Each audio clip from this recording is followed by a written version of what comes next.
Tesla board chair talks about Musk compensation plan. Tesla board chair Robyn Denholm appeared on Bloomberg TV this morning to discuss the current status of CEO Elon Musk's compensation plan, and used the opportunity to reiterate a widely unmentioned key point of the entire package. Critics of the proposed pay package, which would pay Musk $1 trillion if he completes every tranche, routinely cite the sheer size of the payday. Of course, many skeptics leave out the fact that he would only get that money if he were able to generate 8 times the value the company currently has. Tesla gains massive vote of confidence on compensation plan for Elon Musk. For Musk, it might have a little bit to do with money, but that is likely a very small percentage point of why the compensation package is being offered to him. He has reiterated that it is more about voting control and overall influence, especially as Tesla dives into robotics. He said during the Q3 earnings call, "My fundamental concern with regard to how much voting control I have at Tesla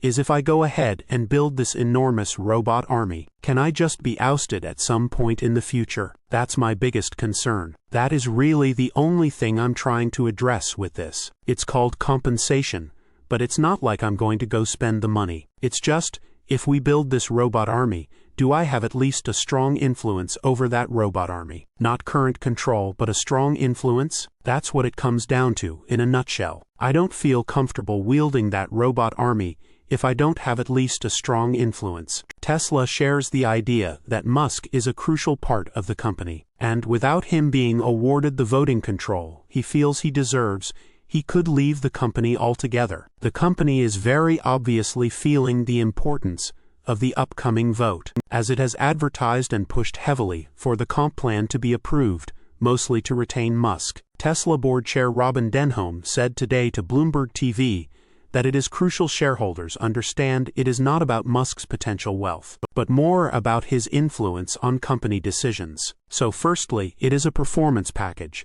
so he gets nothing if he doesn't perform against the pretty audacious milestones that are part of the performance criteria that's been outlined by the board in the performance package. So, I think rather than compensation, it's actually about the performance and the goals that we have for the company as we move forward. And so, for me, it really is about making sure that investors understand that they actually get paid if he hits the milestones before he will. Elon's been very public, including on last week's earnings call, about the fact that it's around the voting influence that he could have in future shareholder meetings, as opposed to the economic interests. Musk is not an incredibly flashy person. He does not have crazy cars or a massive house to go back to. He spends a lot of his time working, and sometimes even sleeps at his office inside the factory. He recently said he only has what is needed because material possessions were making him weak. Source, reposted and summarized from Joey Klender at teslarati.